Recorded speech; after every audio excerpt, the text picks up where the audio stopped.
오늘은 이 명제에 대한 이야기를 한번 하고 넘어가야 될 것 같아서 명제하고 집합에 대해서 좀 얘기를 좀 해보려고 합니다. 왜냐하면 기하학 원론도 법칙 하나하나를 이렇게 살펴보면 명제가 두 문장, 세 문장 이렇게 구성되어 있는 걸 보면 그 기본 단위가 명제잖아요. 그래서 명제라는 거를 한번 좀 보고 좀 넘어가려고 그래요. 명제라는 거는 참 거짓 중 어느 한 경우이자 동시에 양쪽은 아닌 그런 서술문이라고 논리학에서는 그렇게 정의를 합니다. 이제 논리학이나 수학에서 관심을 갖는 것은 앞문장이 그러니까 전제라고 하죠. 전제가 참일 때 결론이 참됨. 요 이제 관계 그러니까 전제의 참됨이 결론의 참됨을 얼마나 보장하느냐. 요 얘기를 하는 거거든요. 좀 다른 말로 표현하자면 전제와 결론의 그런 연결 강도의 문제라고 좀 얘기를 해볼 수 있겠네요. 이런 강도의 문제. 전제의 참됨이 결론의 참됨을 얼마나 지지하느냐 하는 그런 강도의 문제인데, 연역에서는 이 강도가 0 or 100이죠. 중간은 없습니다. 연역에서는. 이게 만약에 과학에서 얘기하는 귀납이라고 한다 그러면 귀납은 개개의 사실들로부터 이제 일반적인 원리를 끌어내는 거죠. 그랬을 때 개개의 실험 데이터가 이제 원리가 이제 결론이 되겠는데, 이 결론을 100% 항상 지지하진 않잖아요. 항상 반증 가능성이라는 게 있고, 예를 들면 모든 까마귀가 검다라고 했을 때 어떤 까마귀를 조사했더니 검은색이고 검은색이다. 다 조사했더니 다 검은색이다. 그 결론. 까마귀는 검다라고 결론을 내려버리면 과연 이 실험 데이터의 어떤 개개의 사실들이 이걸 100% 지지하지는 않잖아요. 왜냐하면 유전자 돌연변이에 의해서 검은 까마귀가 아닌 다른 까마귀가 나올 수도 있는 거니까. 이런 현실 세계는 항상 현실 세계는 항상 이런 예외가 있기 때문에 연결 강도에 있어서 연역하고 다르게 귀납 같은 경우에는 0, 100%가 아니라 중간이죠. 0하고 100이 있으면 항상 이 중간이죠. 요걸 이제 개연성이라고 하는데, 아무튼 이제 얘기하고자 하는 건 귀납이 아니고, 귀납을 얘기했던 거는 이제 좀 귀납에 비해서 연역은 강도가 0 아니면 100밖에 없다라는 거. 그걸 얘기하기 위해서 얘기를 한 것이고, 아무튼 우리가 이제 논리학이나 수학에서 초점을 맞추는 부분이 이 부분이에요. 전제가 전제의 참됨이 결론의 참됨을 보장하느냐. 그래서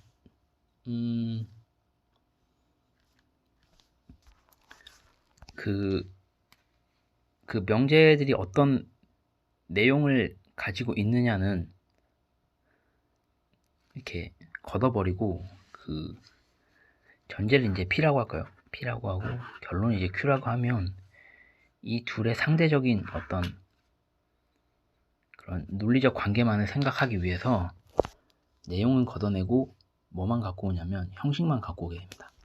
이게 어떤 이야기냐면 이렇게 얘기할 수 있어요. 자연수이면 어떤 수가 자연수이면 그것은 실수이다. 어떤 삼각형이 뭐 이등변 삼각형이면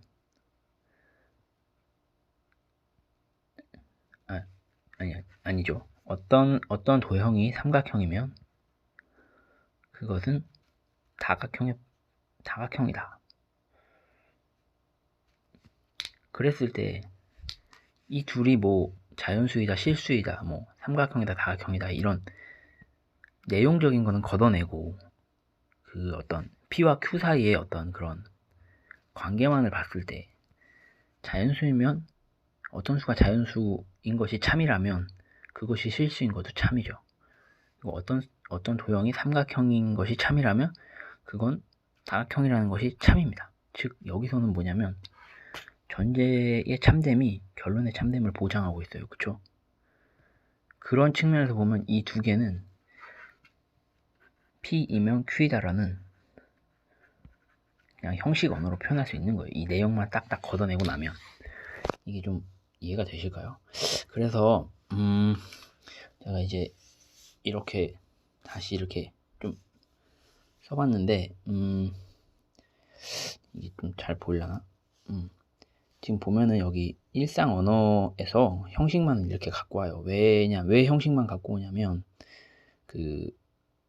우리가 이제 타당성에 초점을 맞추기 위해서 논리하게 하는 일이 그거기 때문에 그래서 형식만을 가져와서 논리적 언어를 구성을 합니다. 아까 같이 P이면 Q이다 같은 그런 기호만을 가진 그리고 수학적 언어 같은 수학에서 말하는 수학에서 쓰이는 그 언어는 수학에서는 연역만으로 사고가 제한되기 때문에 그 특성상 일상 언어는 이제 논리적 언어로 이렇게 번역을 해야 돼. 이걸 뭐 번역이라고 표현해볼까요? 하지만 수학적 언어는 이미 한 단계 번역이 돼 있는 거기 때문에 연역이라는 사고방식 연역에 제한되잖아요. 이제 수학에서 하는 건. 그러니까 그것만 놓고 봤을 때는 이미 거의 뭐 번역이 된 거기 때문에 그대로 적용시키면 되거든요. 여기에서 이제 기호를 첨가시켜서 결합자들이라는 기호를 도입을 하고 진리표를 정의하면 그 명제들 간의 연산 법칙이 나옵니다. 요게 이제 무슨 이야기냐면 여기 집합론이라는 책이 있어요. 여기 보면 이런 이야기가 나오거든요. 여기 보면은 그렇죠? 두 명제 PQ P하고 명제를 P하고 Q라는 기호로 대체를 하는 거죠. 명제는 아까 서술문, 주장, 문장이라 그랬잖아요. 그래서 모든 걸 아까 얘기했던 것처럼 여기서 얘기했던 것처럼 기호화를 시키는 겁니다. 기호를 첨가해서 모든 문장들을 다 이렇게 기호로 표시를 하는 거예요. 그러면 어떻게 되냐? 뭐 하늘은 푸르고 장미는 붉다 여기 나오네요. 그러면 요거 이제 하늘은 푸르다를 P, 장미는 붉다를 Q라고 하면 여기 이제 정의에서 얘기하는 논리곱, 요 논리곱 하늘은 푸르고 장미는 붉다는 요렇게 나타낼 수 있어요. 기호로 바꾸면. 이해가 되실까요? 그래서 이렇게 해서 논리곱을 이렇게 정의를 하고요. 그 다음에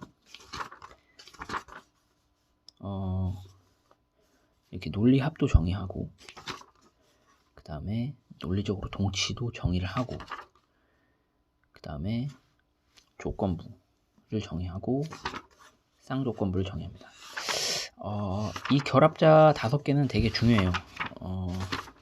나중에 집합에 가면 이게 이제 다 교집합과 합집합 그 다음에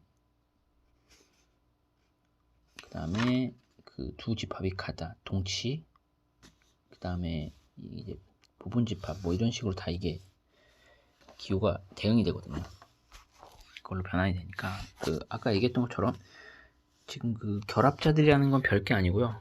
결합자들이라는 건 뭐 별게 아니고 방금 얘기했던 거 논리곱 논리합, 그 다음에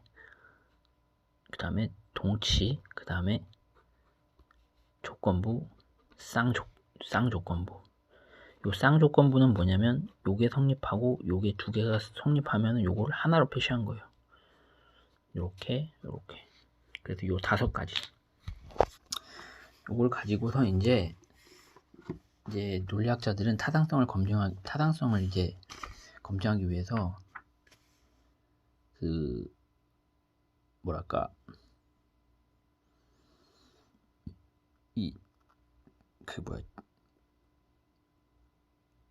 이 진리값이라는 걸 매겨요. 그래서 논리 곱의 경우에는 볼까요? 이게 true예요. f가 false고, 그러면 t 이게 무슨 말이냐면 and p도 참이고 q도 참일 때 요거 이제 p하고 q를 단순 명제라고 그러거든요. 단순 명제. 요거를 이제 결합자에 의해서 연결이 되었을 때 p and q를 뭐라고 그러냐면 합성 명제라고 그래요. 그러면 그러니까 p and q 논리곱은 두 개가 참일 경우만 참이야. 어느 하나가 false가 나오거나 둘 다 false가 나오면 진리값은 거짓이 되는 겁니다. 이런 식으로 해갖고 이렇게 쭉쭉쭉 해서 쌍조건부까지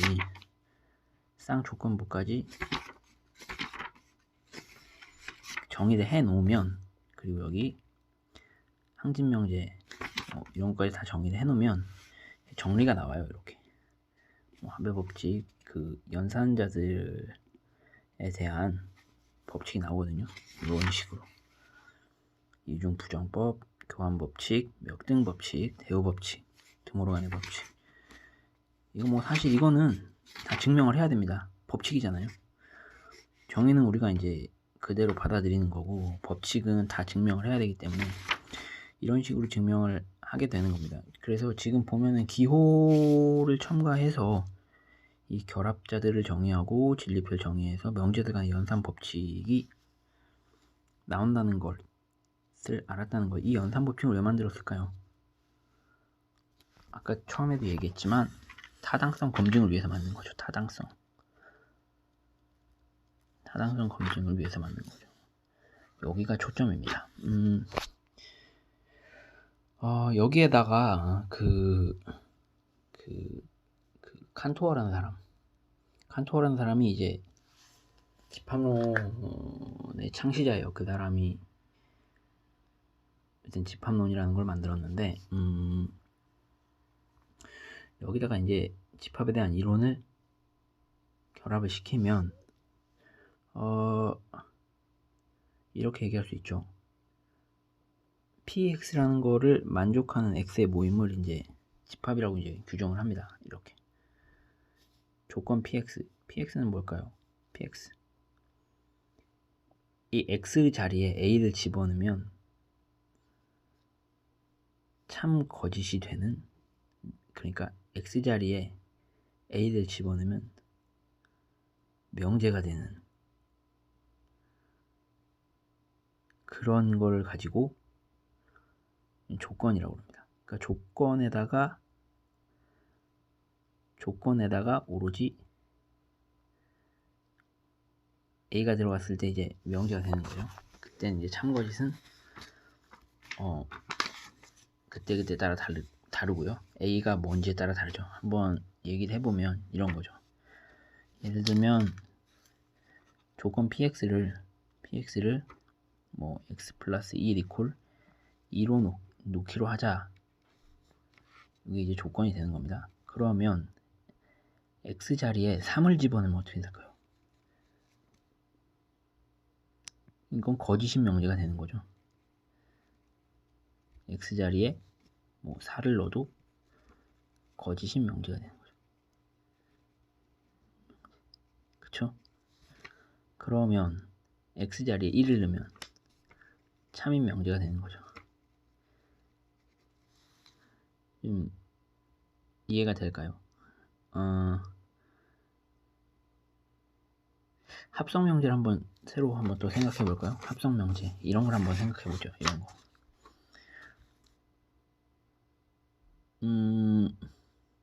예를 들면 어떻게 설명할 수 있을까?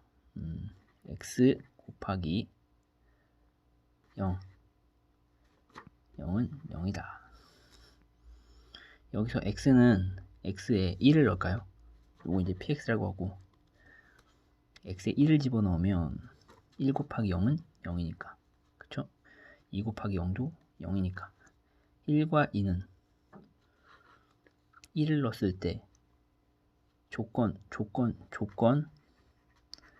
px를 x에 1을 넣었을 때 조건 요거라고 할 때 1을 넣으면 참인 명제가 되죠. 2를 넣어도 참인 명제가 되고 어떤 경우 그리고 쭉쭉쭉 해서 모든 수를 넣으면 어떤 수 곱하기 0은 항상 0이니까 모든 수가 되죠. 이때 px를 요걸 만족하는 집합은 어떻게 될까요? 모든 실수가 되겠죠. 좀 전에는 그 집합이 요 경우에는 px를 만족하는 게 1이라는 숫자밖에 없었는데 여기서는 모든 실수가 됩니다. 이게 이 얘기예요. 요게 이 얘기고 이렇게만 써놓으니까 어렵죠. 항상 이렇게 구체적인 예를 들면 쉽습니다. 그렇게 됐을 때 보면 이 그 결합자들 그 명제하고 집합이 호환이 돼요. 이걸 이렇게 정의를 해버리면 그래서 이 결합자들은 연산자들의 정의로 바뀌고 진리표를 여기 집합에 적용을 시키면 명제들 간의 연산 법칙이 집합들 간의 연산 법칙으로 정확하게 바뀌거든요. 그래서 이제 벤 다이어그램을 이용을 하면 여기서 개념들의 포함 관계를 알 수가 있습니다. 벤 다이어그램을 한번 소개를 해볼게요. 벤 다이어그램을 소개를 해보면 벤 다이어그램 뭐냐면 벤 다이어그램이 요거예요. 요겁니다. 아까 논리곱 같은 경우에는 어디를 의미하냐면 논리곱 같은 경우에는 이 A하고 B하고 이렇게 공통된 요 부분 있죠. 요 부분을 의미하는 겁니다. 그리고 그 합집합 같은 경우에는 논리합 같은 경우에는 A하고 B 요 다 얘기하는 거죠. 왜냐면 둘 중에 어느 하나만 해당되는 곳이 참이기 때문에 이해 되실까요? 그러면은 지금까지 내용을 정리하면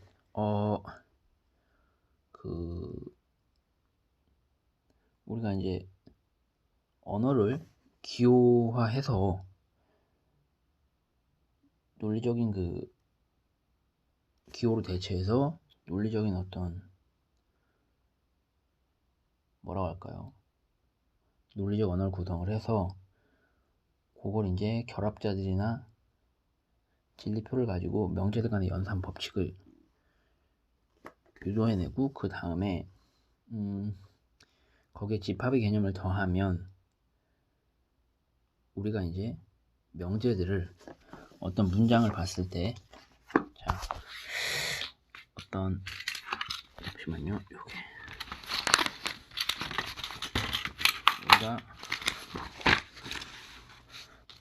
어떤 문장을 봤을 때 그걸 이제 기호로 해서 그런 어떤 논리적 기호로 바꾸죠.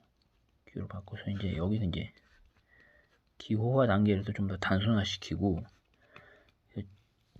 여기서 이제 집합과 벤 다이어그램 통해서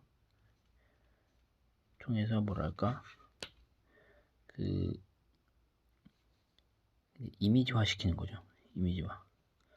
이미지화 시켜서 그러니까 P와 Q가 이미지가 되는 거죠. P라는 개념과 Q라는 개념이 이미지화가 돼서 이 둘 사이에 상대적인 포함 관계를 통해서 우리는 개념을 인식할 수가 있는 거예요. 요걸 이제 바로 다음 영상에서 그 법칙 5번 갖고 한번 해볼게요. 5번 갖고